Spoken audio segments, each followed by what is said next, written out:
a eminente doutora Mariana Chiesa Gouveia Nascimento, pelo tempo regimental. Por favor. Muito obrigada, Excelência. Boa tarde a todos os presentes. Eu cumprimento aos excelentíssimos desembargadores da Terceira Câmara de Direito Público em nome do relator, José Luiz Gavião de Almeida. E antes de trazer um detalhamento mais apurado acerca dos elementos jurídicos acolhidos pelo excelentíssimo juiz da 14ª Vara da Fazenda Pública na concessão da tutela antecipada, acredito ser importante abordar de pronto a relevância da discussão aqui apresentada nesse agravo. Essa discussão possibilitou a união de atores muito distintos na sociedade em torno de uma mesma causa, uma cidade que garanta sua função precípua de bem-estar e qualidade de vida aos seus habitantes. A todos os seus habitantes, digo todos porque sabemos que os privilégios e desigualdades são imensos, perversos e andam cada dia mais explícitos e exacerbados. A ação aqui foi promovida por 5 entidades. Cada entidade tem objetivos completamente distintos, mas que têm uma reconhecida importância no campo urbanístico. Veja que que a ação juntou também uma carta de 156 outras entidades signatárias manifestando-se contrariamente ao processo de revisão da Lei de Zoneamento em curso. Entidades com histórico de importante atuação para garantir a melhoria das políticas públicas, tanto que algumas compõem conselhos municipais, câmaras técnicas legislativas, fóruns públicos. São entidades que zelam com muita competência dos assuntos de interesse da coletividade e que exercem um importante papel de controle da ação estatal. E que refutam com veemência a alegação de má-fé na defesa desses interesses da coletividade. Para que essa função social da cidade seja possível, o ordenamento jurídico definiu uma estratégia, um plano, desde os dispositivos constitucionais. A vinculação dos responsáveis pela formulação da legislação a uma série de obrigações no campo da participação social e da gestão democrática da cidade não são meras formalidades. E a despeito da alegação de que se trouxe apenas um dispositivo do plano diretor, a peça inicial, bem como a resposta ao agravo, trouxe inúmeros dispositivos que passo a reproduzir aqui. Diferentemente do que acontece com outras legislações, a participação popular no processo de formulação, alteração e ajuste da legislação urbanística é condição de validade da norma, podendo gerar, inclusive, uma ação de improbidade, conforme o artigo 53 do Estatuto da Cidade. É necessária para garantir a qualidade normativa, a transparência da decisão pública e seus impactos na vida dos cidadãos. Compõe o conteúdo da opção que se fez pelo regime democrático em 1988.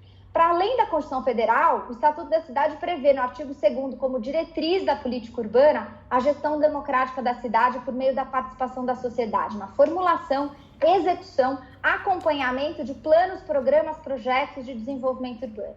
No artigo 40, o Estatuto da Cidade estabelece que o processo de elaboração das normas urbanísticas, o poder público deve promover a participação popular por meio da realização de audiências, debates, bem como a publicidade e o acesso de qualquer interessado aos documentos e informações.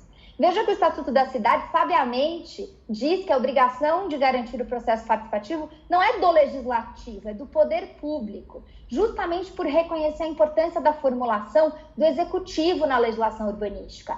Isso porque quem tem dados, informações, quem monitora o acompanhamento da norma e tem condição de promover essa participação com qualidade, também é o executivo nesse tipo de norma, né? A Constituição do Estado de São Paulo, em seu artigo 180, também diz que o município deve garantir a participação das respectivas entidades comunitárias no estudo, acompanhamento e solução de problemas, planos, programas, projetos de desenvolvimento urbano. No âmbito municipal, o artigo 2º, artigo 81 da Lei Orgânica reforçam a prática democrática, a participação popular, a transparência, né, na condução e na atuação da municipalidade. O artigo 9º fala da participação popular de audiências públicas promovidas, né, pelo Legislativo, Executivo. Enfim, uma vasta gama de dispositivos constitucionais e legais. Tamanha é a diferença, excelências, da importância que o ordenamento conferiu ao processo participativo no campo urbanístico, que há recentes orientações do Ministério Público afora, Brasil afora, no sentido de suspender processos de revisão de plano diretor no contexto de pandemia. em razão da dificuldade desse direito ser exercido plenamente por uma grande parcela da população brasileira. O agravante tenta a todo momento, na sua manifestação, confundir Vossas Excelências, como fizeram todos na sustentação oral, dizendo que a ação quer discutir o mérito da minuta. Apesar desse equívoco não surpreender, Excelências, porque a peça da ilustre Procuradoria realizou erros que saltam aos olhos por trocar partes, mencionar mães de menores no argumento de não concessão da liminar, o que se discute nesse processo são as audiências realizadas de 13 de novembro a 2 de dezembro de 2019. E as razões trazidas pelos autores na ação anulatória são simples e podem ser resumidas em 5 aspectos. Um primeiro é a deficiência nas convocações, que veicularam a pauta de que se tratava de ajustes da lei de zoneamento. A minuta de projeto de lei vai muito além de mera promoção de adequação. As alterações trazem implicações à cidade de São Paulo em diversos temas, como desenvolvimento urbano sustentável, mobilidade urbana, proteção ao meio ambiente, promoção e produção de habitação de interesse social. A convocação, por si só, não confere ao cidadão a real dimensão daquilo que está em jogo com a proposta feita. A proposta da Prefeitura muda a lógica do plano diretor em diversos aspectos. Por exemplo, permitir edifícios mais altos no miolo dos bairros pode reduzir a estratégia do plano de diretor de deslocar a produção para os eixos de transporte. Um outro ponto é a participação pífia nas audiências. Compareceram 300 pessoas nas audiências, nas 4 audiências somadas, das quais 73, um quinto, eram servidores públicos municipais e representantes da Câmara. Nos anos de 2014 e 2015, o processo de revisão da lei de zoneamento contou com mais de 8 mil participantes, segundo os dados que estão no site da Prefeitura, no Gestão Urbana aqui mencionado, por um dos meus colegas. O terceiro ponto é a ausência de material para subsidiar a discussão. Veja que a temática é extremamente complexa. Então, a prévia disponibilização de documentos com linguagem acessível, de fácil compreensão, é essencial. Não há nenhum documento além de uma justificativa de 4 páginas. Não há qualquer detalhamento dos impactos que essas alterações vão trazer para a cidade de São Paulo.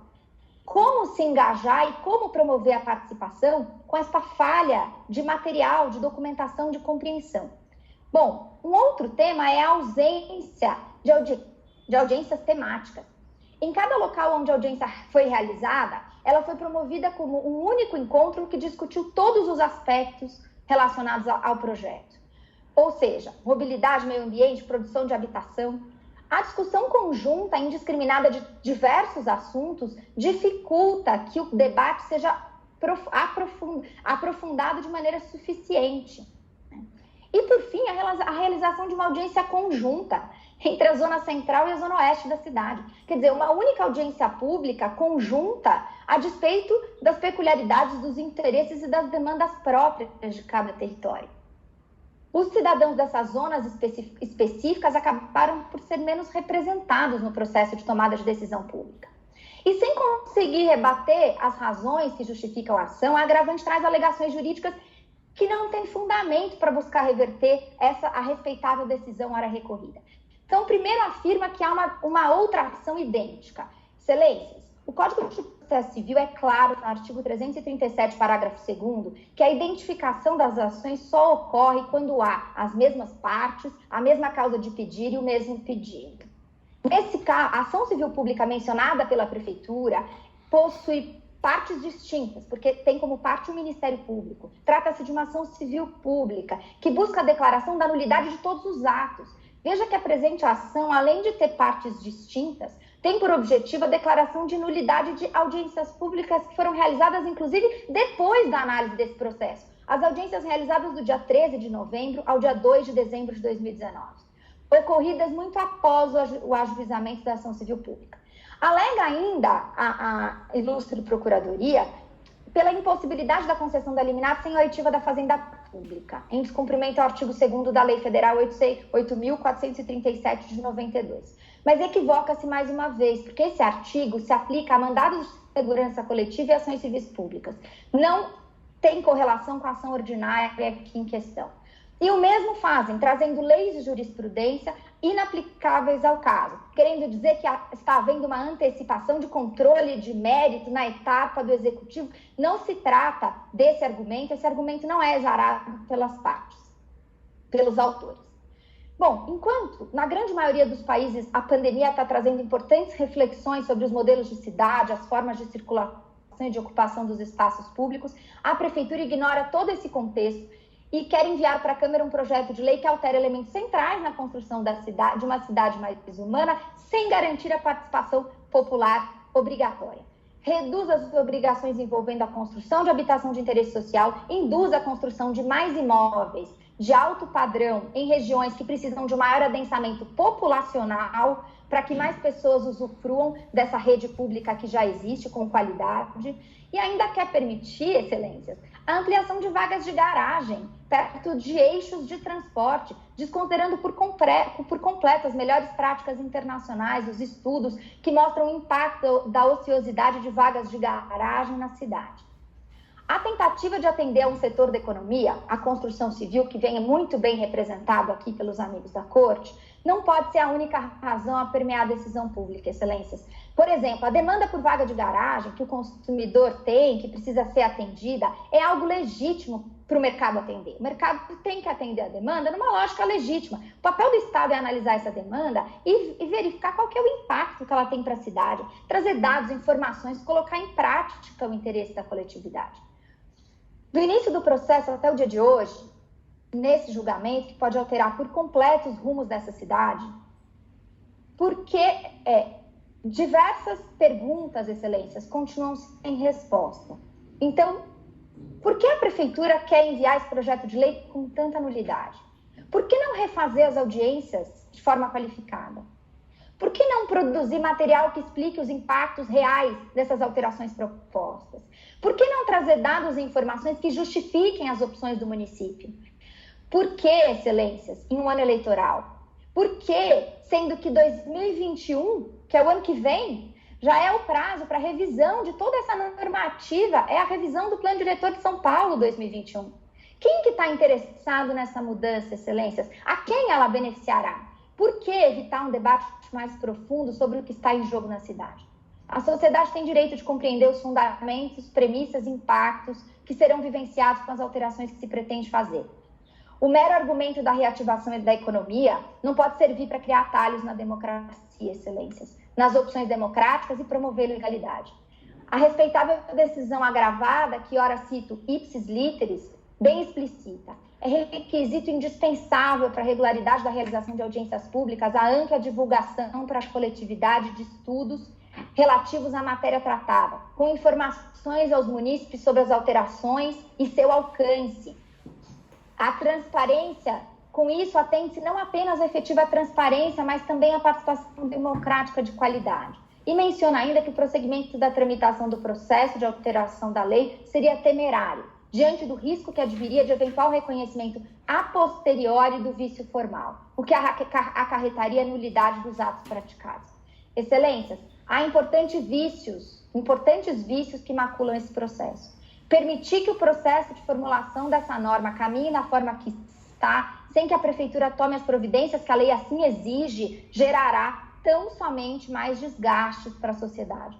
Encerro requerendo a improcedência do agravo de instrumento, a manutenção da decisão que busca evitar um dano ainda maior se a prefeitura seguir com o envio para a Câmara de um projeto de lei eivado de vícios de nulidade na sua origem. Muito obrigada pela atenção, renovo os votos de estima e consideração por vossas excelências. Tenham uma boa tarde, eu espero que estejam todos muito bem e com saúde. Muito grato, parabéns também. Bem lançada a sustentação de vossa excelência. A de cautela